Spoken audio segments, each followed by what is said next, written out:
春风楼江雪行，挣钱是本分，攒钱买街是目标。直到今天，这个男人砸我的算盘，还要换我的人生。息怒息怒，客官。瞧这蜀锦的料子，这白玉的冠，一看就是头油光水滑的大肥羊，送上门的银子，岂有不赚的道理？哎呦，这位爷，火气这么大，做事。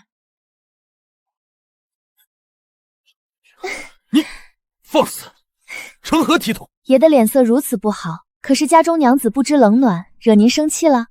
外头的正妻总是古板无趣的，不像我们楼里的姐妹，只会心疼爷。不知廉耻，光天化日之下，竟敢如此轻浮！爷别急着骂呀，只需1两银子小费，奴能帮您找位顶顶温柔的姐姐。1两银子买不了吃亏，买不了上当哦。你这个不知廉耻的孽女！我当是谁好大的官威，敢在我春风楼的地界上动我的人？这位爷，春风楼虽是下九流，但也不是谁都能撒野的。你若敢动他一根汗毛，我保证你走不出这条街。哼，你就是这儿的楼主，本侯乃永安侯。哦，原来是侯爷。这人多眼杂，不如移步隔壁的醉香楼，咱们坐下来慢慢谈。哼，侯爷，亲生女儿，这老头不会真是我亲爹吧？这信息量有点大，我的算盘都快拨不过来了。这醉香楼倒是比那地方干净些。说得好听，这不还是秋香姨的产业？装什么清高？没规矩！侯爷，咱们明人不说暗话。雪莹这丫头是我16年前在乱葬岗的死人堆里捡回来的。了解。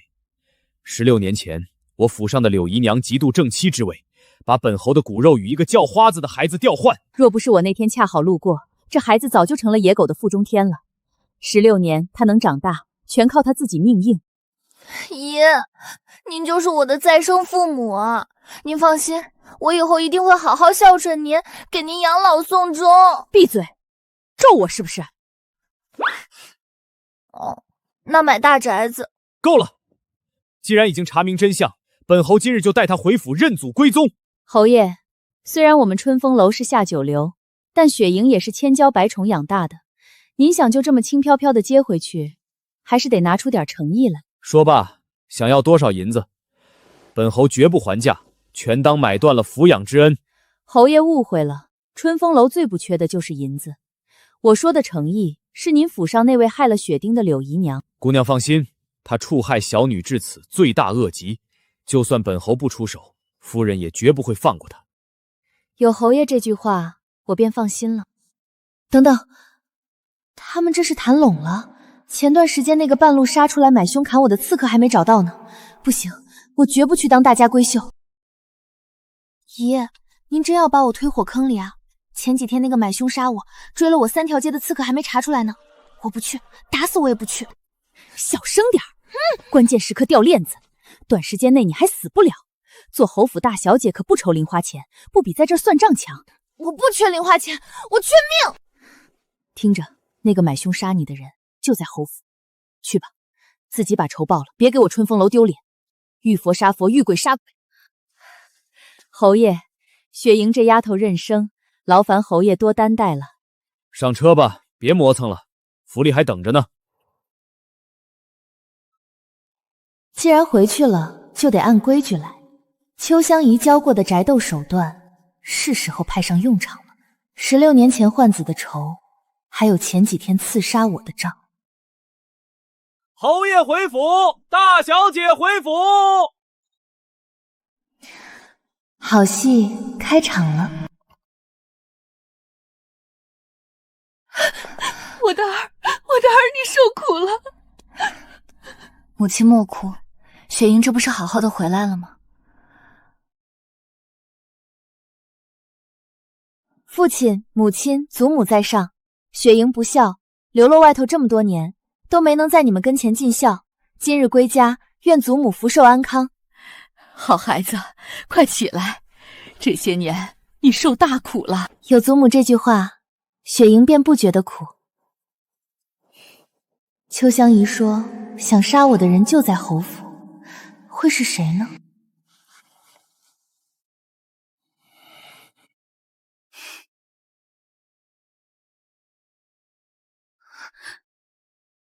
这位姐姐为何一直低着头不说话，眼圈还红红的？可是不希望我回来？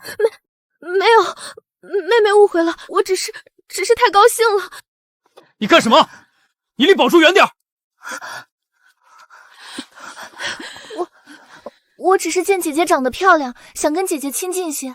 这位公子不必激动。江宇，你放肆！雪莹刚回来，你这是做什么？雪莹，你误会了，这是你柳姨娘的儿子，是你兄上江玉，这个是你的姐姐江宝珠。原来是哥哥和姐姐啊！可是哥哥看姐姐的眼神好奇怪哦，像极了我们楼外街角李秀才看琉璃姐姐的眼神。啊对，母亲、祖母你们都不认识他们。李秀才和琉璃姐姐上个月刚刚成亲了呢，我还吃了一把喜糖，可甜了。你休要胡说八道！我与宝珠乃是兄妹，岂容你恶毒污蔑！妹妹，你为何刚回府就要这般作践我与哥哥的名声啊？难道是我说错话了吗？对不起，哥哥姐姐，我从小在那种地方长大，不懂规矩，我只是说出了我看到的，你们千万别怪我呀。我的好哥哥、好姐姐，这就受不了了。放肆！收好你口无遮拦的嘴！既然回到了侯府，就好好跟你姐姐学学如何做一个大家闺秀，别把那些下作的风尘气带回来。风尘气？我们春风楼的教习师傅都是宫里退出来的资深嬷嬷，书院退下来的博学先生。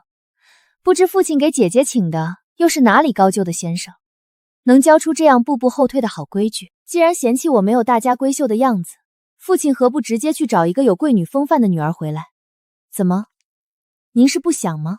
还是说这侯府的血脉在您眼里也不过是个可以随意挑选的物质？你这个逆女！春风楼是远近闻名的清冠楼，花朝节的女子才艺擂台，年年的魁首都是春风楼的姑娘，无数才子雅士作诗写赋赞美我们的高雅。怎么到了父亲这里，就成了下作的风尘气？只能说自己的心是脏的，看什么都是脏的。妹妹，你别生气，千万不要因为我惹爹爹不开心。爹爹每天在朝中处理公务已经很辛苦了，你就少说两句吧。好低端的碧螺茶，就这点段位也敢在我面前显摆。原来姐姐会说话呀！刚刚我问一句，你退3步，我还以为你是心里自卑不敢开口呢。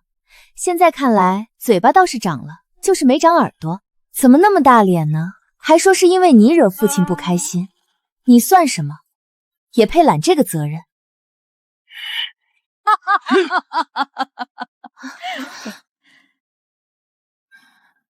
好，不愧是我林天骄的亲孙女，面对强权不卑不亢，字字诛心，简直有我当年站在城墙上大骂退3万敌军的无畏风范。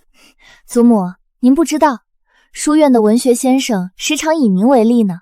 您的英勇事迹可是我们必学的课文。哦，先生们真的这么教？那是自然。先生还时常告诫我们，女子也应当像老夫人您一样自强自立。我们不依附旁人，凭自己的本事吃饭，无需自甘下贱去看别人的脸色。他肯定觉得我在用什么低贱手段蒙蔽祖母。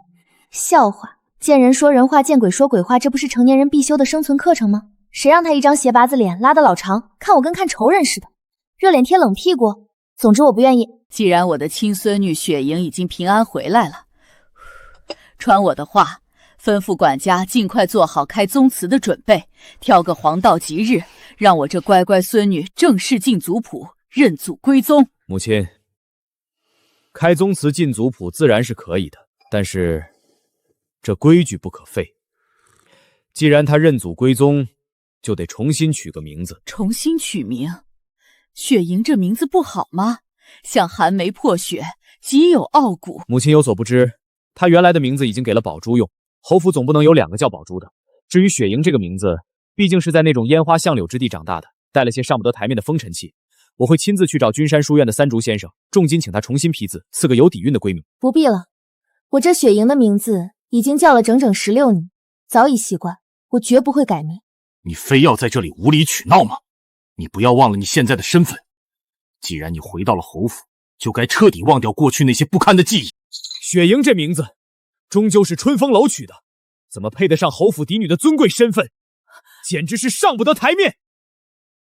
上不得台面，父亲口口声声说着名字上不得台面，难道您真的不知道这名字的来历吗？我的名字乃是出自名句“彼年10月君初来，梅花破雪迎君开”，这可是千古流传赞颂寒梅傲果的名诗。不会吧？难道堂堂永安侯连这首脍炙人口的名诗都不知道吗？这可是大梁朝所有考学人必学的启蒙诗词呀！啊，对不住，我真是忘了，父亲的爵位是世袭得来的，靠的是祖上的荫庇，好像根本不用参加科举考试吧？难怪连这么基础的诗句都没读过，确实是我强人所难了。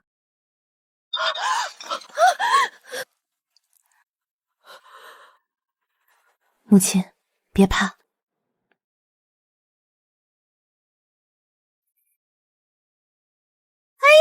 哥哥，你偷偷牵着姐姐的手干什么？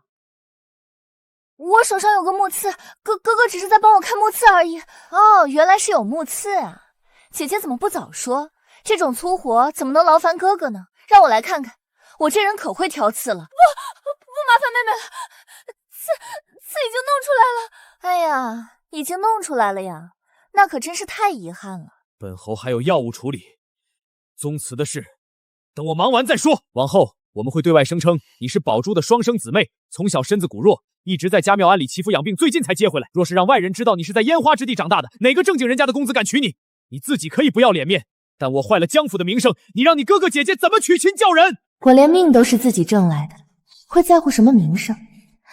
哥哥姐姐怎么娶亲嫁人，这不是刚好可以内部消化吗？雪莹，你爹他方才戳破他们，不过是敲山震虎，真要收拾这两人，我不起在这一时。好了，都杵着做什么？管家，把梧桐院收拾出来，那地方敞亮，离我和你夫人的院子都近，正适合雪莹住。是，老夫人。梧桐院是侯府嫡女的正经院子，当年她顶着我的身份住了10几年，如今祖母一句话把院子给我，无异于当着所有人的面把她从嫡女的位置上狠狠拽了下来。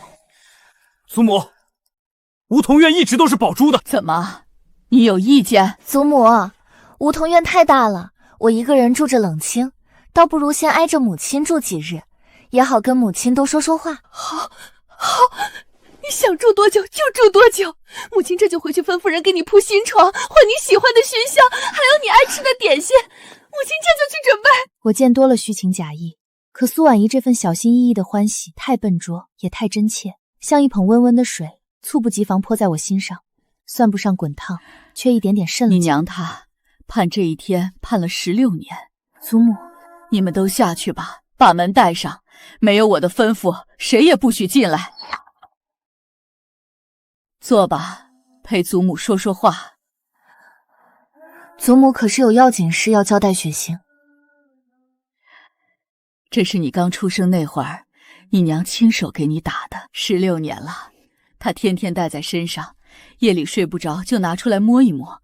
她总说等你回来要亲手给你戴上。秋香爷爷给过我1块半边的金锁片，说是当年捡我的时候襁褓里就剩这么点东西，我一直贴身带着。你一定想问，好好的侯府嫡女怎么就被人换了？怎么就会被人扔去乱葬岗，连条活路都不给留？雪莹正要请教祖母，当年究竟是谁下的毒手？说来说去都是人心不足蛇吞象。害你的那个姨娘本名沈娇娇，原是一个2等丫鬟，生得有几分钻色。生下江玉后母凭子贵，整日里明里暗里跟你娘叫板。后来你娘怀上了你，她就没安生过，花招百出。好在你娘身边的奶娘心细，4次挡了回去，才保住了你。原来从那时候起，她就想斩草除根了。你平安出生后，是个粉雕玉雕的小姑娘，你爹也十分欢喜。沈娇娇就坐不住了，她怕你娘有了嫡女更得宠，更怕将来你长大了招个赘婿，分走她儿子的家产和爵位。于是她买通了产婆，又找了个刚生下女婴的乞丐婆子，趁你出生第3天府里忙乱，把你跟那个乞丐女婴换了过来。那个女婴就是如今的江宝珠。换了孩子不算，他竟狠心让人把刚出生的你扔去了城外乱葬岗，想让你为了野狗死无对证。也是你命大，扔你的人偷懒，半路将你丢下，才被路过的秋香姑娘救了。那这些年就没人发现江宝珠不是亲生的？做得太绝了，产婆和下人都被他灭口或发卖。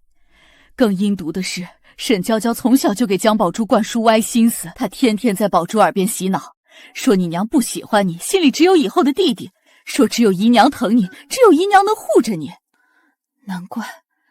难怪江宝珠堂堂嫡女，从小就跟嫡母不亲，反倒跟一个姨娘亲近。她不仅夺走了你的身份，还要让你娘娘生的女儿恨她。你娘本是世家千娇万宠的嫡长女，这10几年日日对着不亲近的女儿、不体贴的丈夫，生生被磨成了如今这副畏畏缩缩的样子。不过自从前阵子查到你的下落，知道真相后，你娘她变了。母亲做了什么？为母则刚这4个字，不到那一刻，谁也不知道自己能有多狠。真相显露，他醒过来后一滴眼泪都没掉，拎着一把剪刀就冲去了沈娇娇的院子。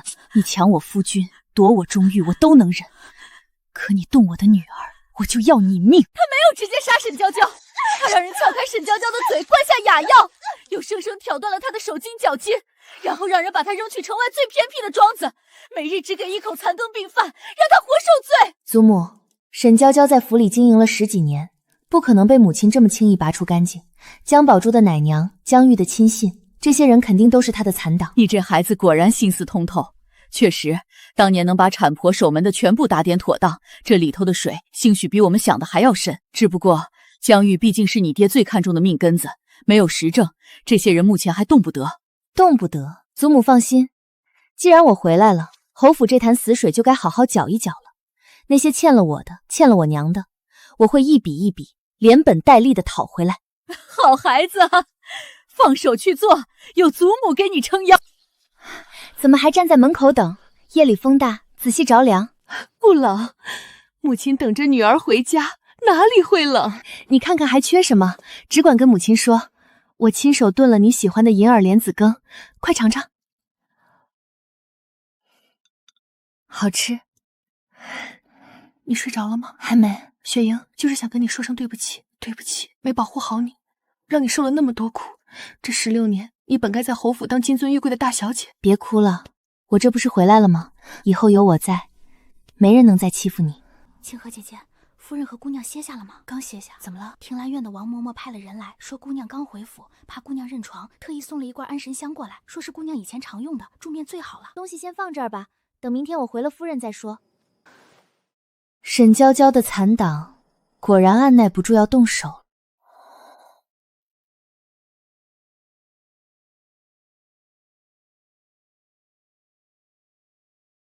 雪莹，在咱们这种地方，防人之心不可亡。这天下最杀人于无形的，不是刀剑，而是香。记住软筋散的味道，它有一股极淡的藏在南香底下的甜腥气。这香里掺了极少量的软筋散，闻多了不会死人，但会让人浑身乏力，精神不济。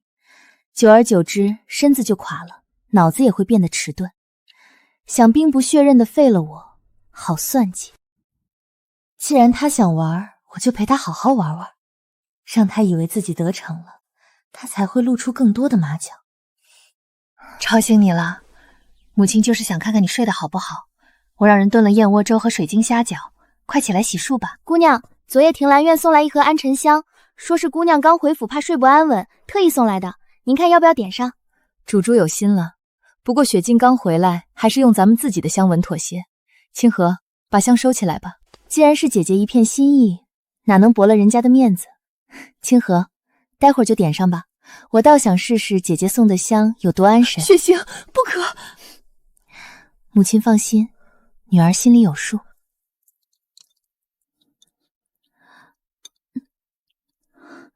雪莹，你怎么了？可是哪里不舒服？母亲别急，不知怎么回事，突然觉得头沉得很，浑身一点力气都没有。是不是着凉了？清河，快去请大夫！不用兴师动众，兴许只是认床没睡好，歇会儿就行了。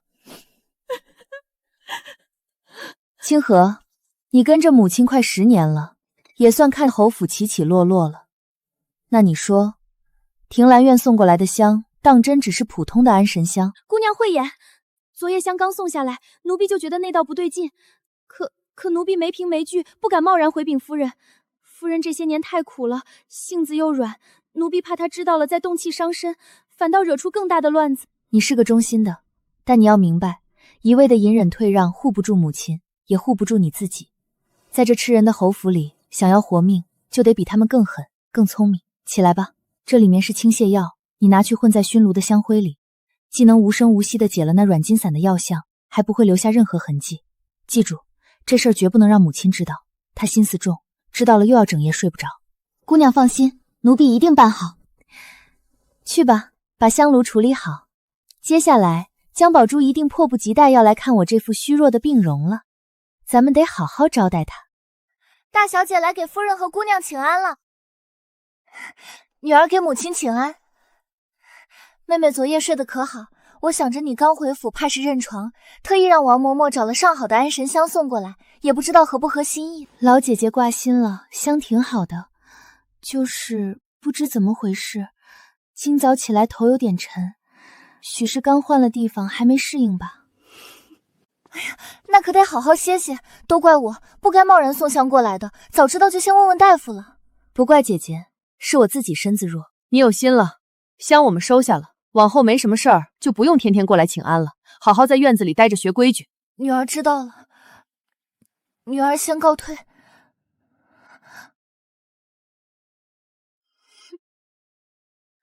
你这孩子，明知他送的香不安好心，你怎么还由着他？万一他到处乱说你身子弱，往后你在这京城里的名声可怎么好？还怎么寻一门好亲事？母亲，他想让我病，我就遂了他的意。他得意了，觉得软筋散起效了，才会放下戒心，露出更多马脚。可是你的名声，侯府里人多口杂，传出去对你不利啊。母亲，名声这东西，有用的时候才是宝贝，没用的时候不过是旁人的闲话罢了。您在侯府隐忍退让了16年，守着嫡母的虚名，换来了什么？是父亲的敬重，还是那个假女儿的孝顺？是啊，我守了16年的规矩，连亲骨肉都护不住，被人踩在脚底作践，名声又有何用？母亲，我们不求那等虚无缥缈的名声，我要的是真真切切的痛快。这侯府里的牛鬼蛇神，谁欠了我们的，我就要他们连本带利的吐出来。示弱是为了致命一击，您只要坐在主母的位置上，看着女儿怎么收拾他们就行。你呀，比母亲有主意多了。母亲这半辈子活得糊涂懦弱，以后母亲都听你的。这就对了，母亲别怕，有女儿在呢。只是你千万要记住，不管做什么局，都别伤着自己。母亲只有你了。姑娘，您给的清解药，奴婢已经混进熏炉里了，不仅解了那软筋散的药性，还不会留下任何残渣痕迹。清河，办得好。好啊，原来你连解药都备好了，害我白白担惊受怕一场。祖母安好。乖孙来了，快过来坐。昨夜睡得好不好？要是你娘的院子住着不舒坦，就搬来跟祖母住。睡得很好，母亲照顾得极妥适。莹儿就是想祖母了，顺便过来跟祖母说一声，明日长公主的生辰宴，我这心里有点没底。宴会上指不定有什么阴招等着我，我倒是不怕他们，我是怕到时候闹出大动静，扫了长公主的兴，连累了侯府。他们敢？长公主是什么人？那是当年随先帝平叛的硬骨头，眼里最揉不得沙子。若是敢在公主府撒野，那是他们自己该，怪不得别人。这是我当年统兵的令牌，你收着防身。明日若真遇上摆不平的事儿，就拿着这个，直接去找公主府的侍卫统领，他是我的旧部，见此令如见我。谢谢祖母。说起来，秋香姨也常跟我提起，当年有位巾帼英雄，守城护民，是天下女子的表率。想来她说的就是祖母您吧？秋香姑娘是个奇女子，她当年能救下你，教导你，是你的造化，也是咱们江家的福气。等过些日子这府里干净了，我得亲自去拜会拜会她。祖母放心，明日的宴会，莹儿定不会丢了您的脸。属下春风楼暗抓阿七，见过姑娘。免礼。秋姨有什么吩咐传进来？回姑娘，楼主让属下转告您，江玉上月雇佣的杀手，正是咱们楼里外围管辖的势力，楼主已经暗中做了手脚，那日他们不过是做做样子。另外，江玉近日和工部尚书家的公子周虎来往极为密切，周虎常在咱们春风楼附近的暗巷寻花问柳，楼主已派人盯死了他。江玉最近偷偷买大量香，要的事都写得清清楚楚。好啊，真是我的好哥哥。长公主寿宴，找个好色玩路子弟，用香设计我，企图让我当众失去清白。好一招釜底抽薪，够阴毒。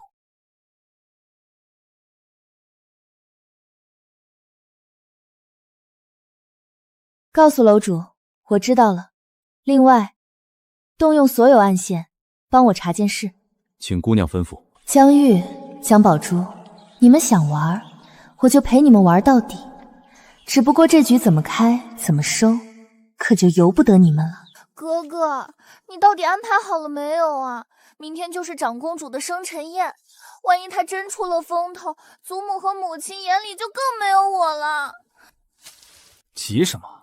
潇潇那边我已经疏通好了，到时候他会故意让江雪养弹琴，我早安排人在他的琴上做了手脚，保管让他当众出丑，颜面扫地。出丑哪够啊？上次你找的杀手，结果他好端端回来了，是不是根本不想帮我？胡说！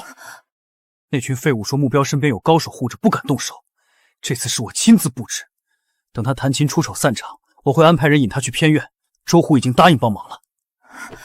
周公子真的愿意帮忙？他那个人见了美人走不动道，到时候生米煮成熟饭，别说当侯府嫡女，连嫁个普通人家都难。等除掉他，侯府就是我们的了。对了，当年的换子案真的没人知道吗？还有总觉得心里不太……这事以后不许再提。当年要不是工部那边帮忙遮掩，哪能瞒这么多年？果然，当年换子案真的有工部插手，工部尚书正是周虎的父亲，难怪两家勾结这么深。长公主寿宴，我不光要化解危机，更要把你们这群恶鬼连根拔起。大公子还没歇呢，别多嘴，大公子的事儿也是咱们能打听的，免得出眉头。吓死我了，还以为是母亲那边的人。怕什么？在这侯府里还没人敢管我的闲事。今晚的戏听够了，是该给你们添点堵了，带着心惊胆战去赴明天的宴会才精彩。谁？怎么了？是不是有人偷听？会不会是江雪莹发现了？她一个野丫头哪有这本事？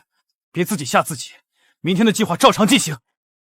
今日要去长公主府赴宴，我让厨房备了你爱吃的早膳。母亲，头还有点沉，浑身乏力，许是昨夜那安神香没睡踢时。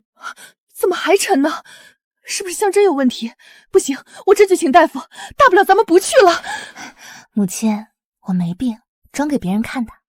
你这孩子净吓我，这颗心都被你吊到嗓子眼了。母亲放心，今日这宴会，女儿不仅要去，还要风风光光的去，让京城的人看看，谁才是侯府真正的嫡女。夫人，姑娘，老夫人怕夫人手头的首饰压不住场面，特意让奴婢把这套赤金蕾丝嵌红宝头面送来。这可是婆婆当年的陪嫁心爱之物，这怎么使得？老夫人说了，什么都不如乖孙女儿重要。姑娘放心带，有她老人家撑腰，谁也说不出半个不字。替我谢谢祖母，定不负她老人家期望，给父亲、祖母请安。好，好，好，这身打扮贵气，像我们江家的嫡女。苏婉仪，你把雪莹打扮的花枝招展，宝珠却穿得如此素衫，不知道的还以为你苛待庶女，太偏心了。父亲息怒，不怪母亲，是我自己觉得占了妹妹位置，心中有愧。好东西自然该紧着妹妹来，我穿什么无所谓。姐姐这话稀奇了，你口口声声说好东西紧着我来，怎么前几日母亲送你一套红宝珠头面，你喜欢的日夜戴着，没见你拿出来呢？胡闹！一套头面你也要抢？父亲，不是姐姐说有愧于我，要让给我的吗？原来姐姐的懂事只是嘴上说说的虚伪之词。再说了，姐姐穿的素净，那是她自己的选择。母亲早就命人送了绫罗头缎和各色首饰去她院里，是姐姐自己不肯穿，难不成还要母亲逼着她穿金戴银吗？还是说姐姐今日故意穿成这副落魄模样，就是为了让父亲觉得母亲苛待了你，好在父亲面前博同情，给母亲身上泼脏水？我没有，妹妹你怎么能这么想我？我从来没有要怪母亲的意思。你听听，宝珠多懂事，多识大体，你再看看你自己，伶牙俐齿，得理不饶人，真是在那种地方学坏了规矩。父亲这话就不对了，懂事可不能只靠两片嘴皮子说说而已。怎么，姐姐是忘了？不过没关系，我瞧着那颜色挺好，正好配我这身裙子。长公主的寿宴，我带着定能给侯府长脸。姐姐这么深明大义，想必一定不会舍不得吧？姐姐且慢，改日就不必了。妹妹，今日要赴宴，姐姐不如现在就回去取来，当场交给母亲收着。一来了却姐姐谦让的心意，二来也免得传出去，说姐占了嫡女的头面不肯还，平白落个贪财的名声。哭哭啼啼的像什么样子？还嫌不够丢人吗？既然答应了给你妹妹挑首饰，还不快去！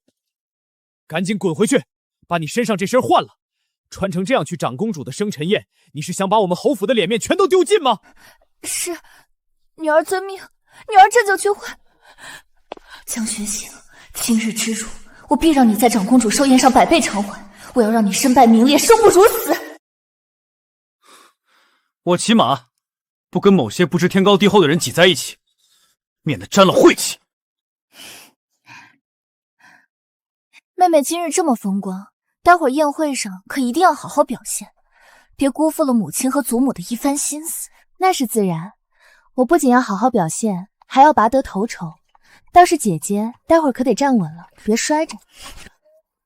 那就是永安侯府刚接回来的嫡女，不是说在乡下养大的吗？这气度怎么比世家千金还要端庄？可不是嘛，这身段容貌简直明艳动人。诸位老姐妹，来来来，这是我那嫡亲的孙女雪莹，刚接回府不久，快见过英国公夫人、吏部尚书夫人。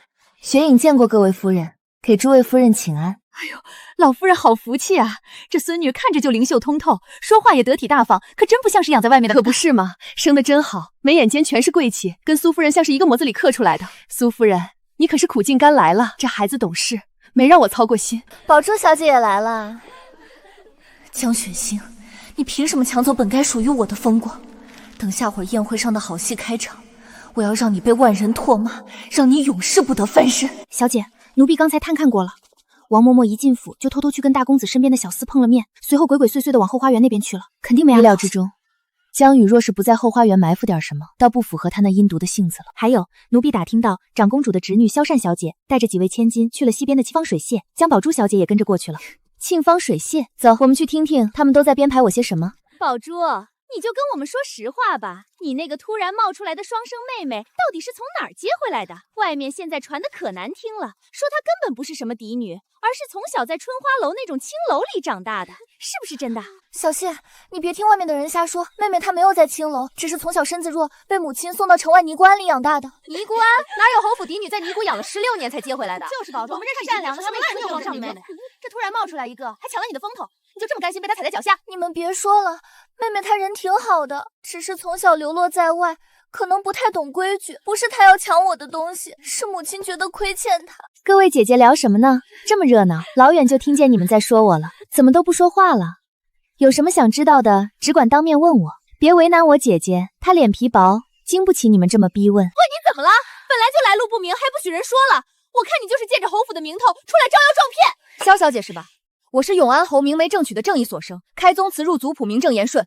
你所说的教导无方，纵容侄女在别人家的宴席上随意污蔑朝廷命官的家眷吗？妹妹，你别生气，小希她没有恶意的，都是一家人，何必闹得这么难看？一家人，姐姐这话就可笑了。我祖母我父亲只生了我一个，我是江家唯一的嫡女，哪来的姐姐？妹妹，你有出息是个乞丐，占了侯府16年的位置，连自己什么出身都忘了。我不是，你胡说，宝珠居然是假的，还是个乞丐。我是不是胡说？姐姐心里最清楚。城南破庙的张婆子就是你亲生母亲，当年沈姨娘找她换的孩子，给了她2两银子，还写了字据。要不要我找人把张婆子请来，跟姐姐当面对质？我不是。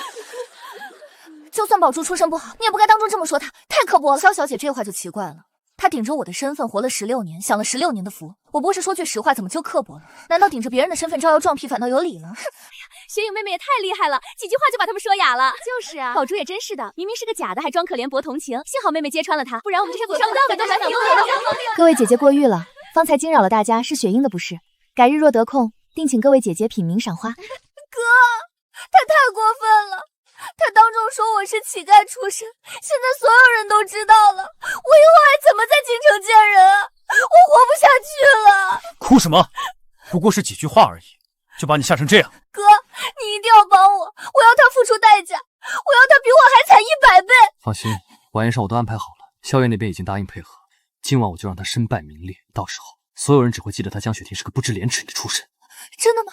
你们打算怎么做？他不是会弹琴吗？晚宴上萧协会逼他伴奏，那把琴的琴弦我已经让人做过手脚了，只要他敢弹，必定弦断出丑。到时候我还有后手等着他。你这孩子去哪儿了这么久？母亲听人说水仙那边闹起来了，你没受委屈吧？母亲放心，女儿好得很，只是跟几位小姐闲聊了几句。现在满院子都在传说江宝是假千金乞丐出身，乖孙，是你干的吧？是，他既然敢占了不属于他的位置，就要有被拆穿的举物。说得好，就该这样。我们江家的女儿没必要受这份窝囊气。晚宴开始，长公主驾到。叔母，今日是您的寿辰，我们这些做晚辈的总想着给您添点喜气。我跟宝珠姐姐排了一支南联潇湘的舞，听闻宝珠姐姐的妹妹雪莹妹妹琴技极佳，不如让我们3个一道给叔母献个艺祝寿。哦，殿下恕罪，小女刚回府不久，身子差琴艺也多日未练，实在生疏，怕是会惊扰了。母亲何必谦虚？妹妹既然敢回侯府，想必是有几分真本事的。难道连给长公主祝寿的颜面都不肯给？母亲别怕，有我。臣女不才，既孝小姐看得起，愿为殿下抚琴祝寿。太好了，来人，上琴！雪莹妹妹，这琴可是我特意让府里最好的琴师调过的，你只管放心弹，可千万别弹错了，扫了长公主殿下的兴趣。中音区的几根琴弦已经被利器磨去了大半，只要稍微用力，必定崩断。殿下，此琴音色欠佳，恐误了殿下的耳朵。臣女斗胆，想向殿下借一样东西。哦，你想借什么？臣女想借殿下珍藏的10节琴一用。江雪莹，你好大的口气！10节琴也是你配碰的，不过是弹个曲子罢了，还敢挑3拣4。妹妹不要胡闹了，这把琴已经结好了，若是惹恼了殿下，我们侯府可担不起这个罪名。殿下可否容臣女解释？臣女的恩师先生不说，曾与殿下有旧，10年前生中馈琴，便将自己珍藏的琴赠与殿下赔罪。这件事时常跟臣女提起，说殿下琴艺高超，唯有10节配得上殿下。你说什么？你师父是谁？家师道号流光，世人都称他一声流光先生。流光先生，你是流光先生的徒弟？正是，雪江的师姐。好，没想到啊，本宫寻了先生这么多年，竟在这里遇上他的弟子。流光先生，那可是名动天下的前朝名士啊！这永安侯府的真亲，竟然是长公主的同门师妹。怎么可能？他不是一直在那种地方长大吗？怎么可能拜入流光先生门下？竟然有这等通篇的造化！怎么会这样？她怎么会是长公主的师妹？那我算什么？快去把10节琴取来，用我书房里那副锦盒装，小心着点，若是磕碰了一星半点，本宫要了你们的脑袋！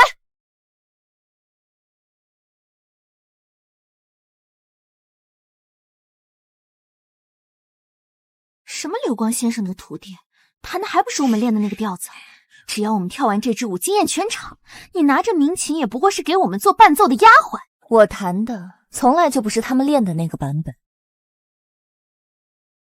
怎么回事？这节奏怎么这么快？快跟上，不能停！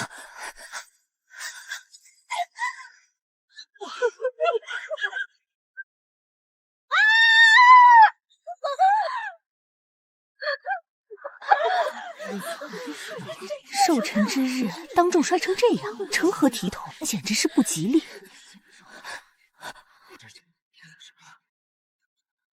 太久了，自从先生归隐，本宫再也没有听过如此正宗、如此动人心魄的南涧潇湘了。好，弹得太好了，果然是先生的弟子，青出于蓝而胜于蓝。没想到江小姐年纪轻轻，琴艺就如此殿下谬赞了，不过是家师教导有方。谦虚了，来人，去把陛下前几日刚送我的那架冰弦玉琴取来，赐给雪莹师妹。你们2个也辛苦了，去库房取2颗夜明珠，赏给他们吧。叔母不公平，我们练的南极潇湘根本不是这样的，是他弹的节奏不对，乱七八糟的，我们才会摔倒的。放肆！没吃过好的就不要乱说话。你练的那是坊间简化的俗本，雪莹弹的才是先生的原版真气。自己技艺不精，跟不上节拍，反倒怪旁人弹得好，还不赶紧退下，别在这里丢人现眼。哎呀，对不住，妹妹，我不是故意的，不知怎么就滑了，都怪我笨手笨脚的，穿着会着凉的，不如让侍女带我们去偏院换身干净的衣裳吧，那里已经备好了。偏院周湖。好啊，那就有劳姐姐带路了。好，妹妹跟我来。姑娘，奴婢陪您一起去。不必了，你回去陪着祖母和母亲。是，姑娘小心。猎人精心布置了陷阱，猎物若是不去，岂不是辜负了这一番苦心？江宝珠，音乐这出戏，我定会陪你唱到底。妹妹，到了，这儿有2间房，听府里下人说都备着干净衣裳。妹妹怎么不进来？快些选间衣换。夜里风大，仔心着了凉。姐姐倒是一路走来7拐8绕的，连个带路的侍女都不用。姐姐闭着眼都能摸到这儿来。我前几日跟着萧爷妹妹来府里玩过，听府里丫鬟提过一嘴，妹妹快别问了，再耽搁下去酒气渗进布料里就洗不掉了。既然有2间，那我选这间好了。左边那间留给姐姐你吧。不行，妹妹，左边那间大，备的衣裳也多些。你身份尊贵，是侯府真嫡女，自然该住好的。右边这间又小又破，潮得很。难不成姐姐方才进来仔细看过了？可我们明明是一道走过来的，姐姐连这院门都还没进，怎么就知道的这么清楚？我猜的。长公主府的偏院不都这样吗？江雪莹，你到底换不换？不换我就自己换了，好心当成驴肝肺。想演，那我就陪你演到底，看看今晚到底是谁把谁送进地狱。江雪莹，你别太过分！过分？姐姐这就觉得过分了。我这人没别的毛病，就是喜欢跟人抢。你想要的我偏要抢过来。这是什么味道？闻着怎么这么晕？晕就对了。江雪莹，别怪我心狠，要怪就怪你不该回来，不该抢我的身份，抢我的爹娘，抢我拥有的一切。你真以为我是不小心泼的酒？我告诉你，从进了长公主府的那一刻起，我和哥哥就计划好了一切。等会儿工部尚书家的周公子就会过来，他可是个不知道怜香惜玉玉的粗人。等生米煮成熟饭，你就是一个失了贞洁的残花败柳。还不止如此，哥哥已经去前庭请了好多宾客过来，等会儿他们一脚踹开这扇门，就会看见你了。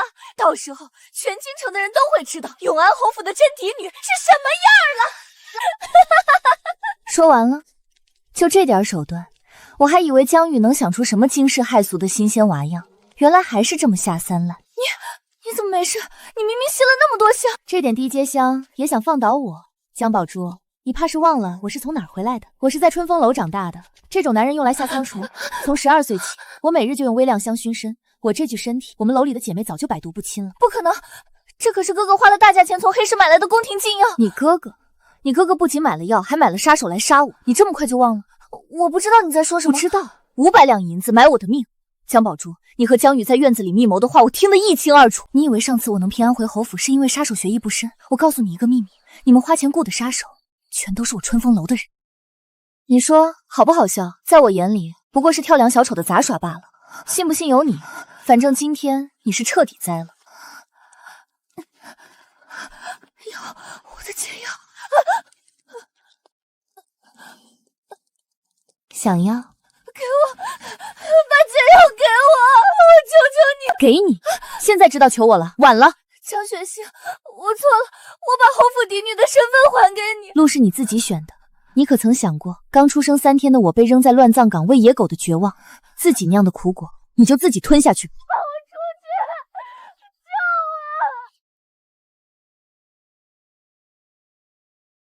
我！万事俱备，江玉，你精心为我挑选的男主角，应该快要登场了吧？江宇这小子，神神秘秘的说给我准备了极品角色，还说是他那个美若天仙的妹妹。人呢？这破地方连个灯都没有，空的。江宇敢耍本爷？啊，还锁着，小美人还挺害羞，故意锁上门，等着哥哥来。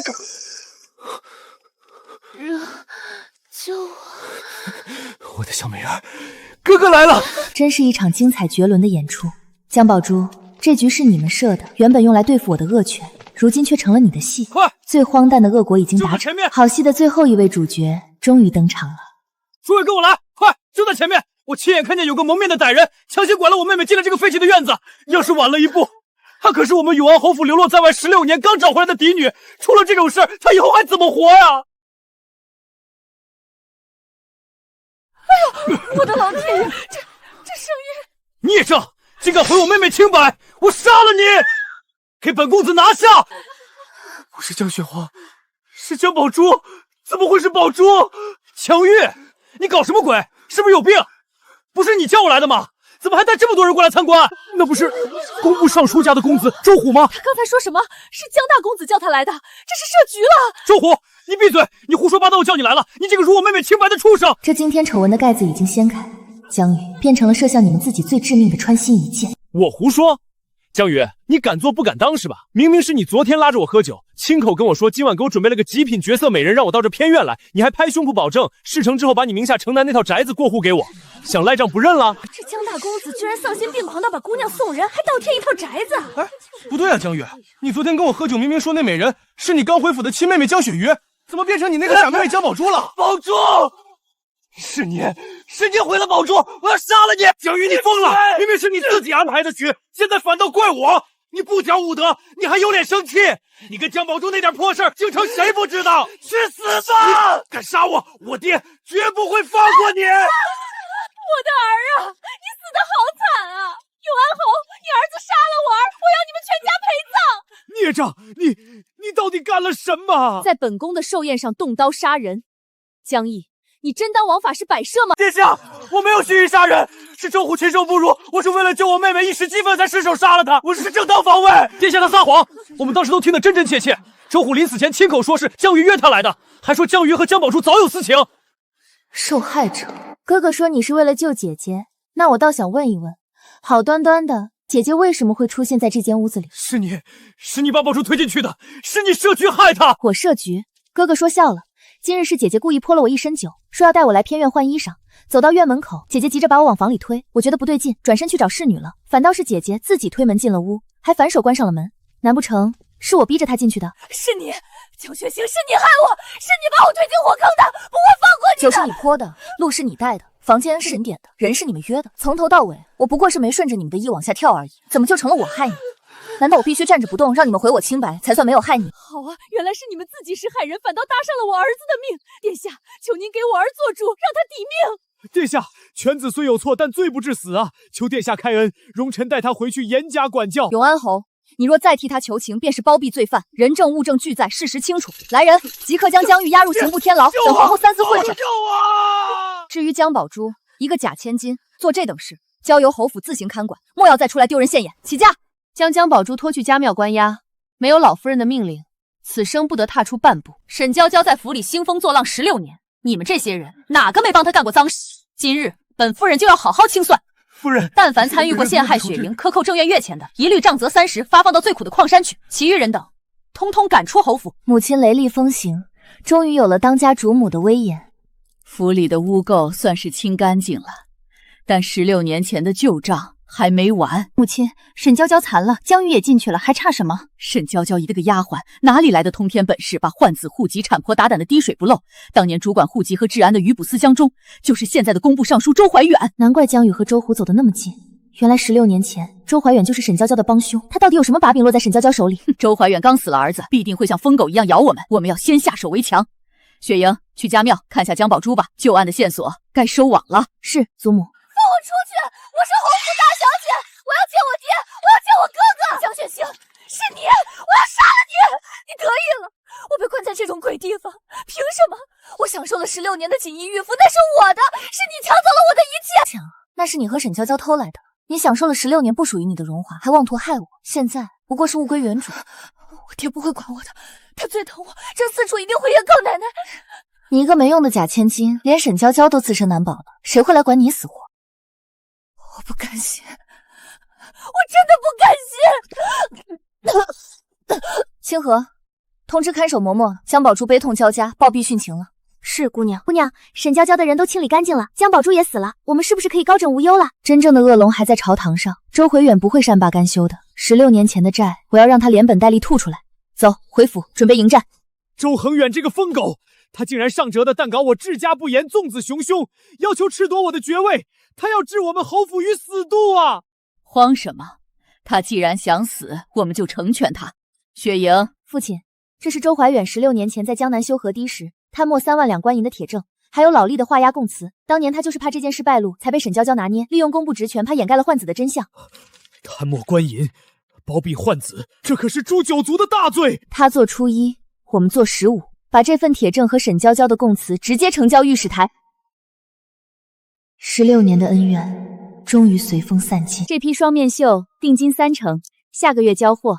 我们绣房的姑娘手艺绝不会让诸位失望。老姐姐，咱们这帮姑娘算是真正在这世道站住脚了。今日办这百议会，是想告诉全天下的女子，我们的价值从来不在深宅后院，不在3从4德。我们可以织布，可以行医，可以做掌柜，可以算账，靠自己的双手吃饭，凭自己的本事立足，比什么都体面。这世间，只要我们愿意走，处处便是阳关道。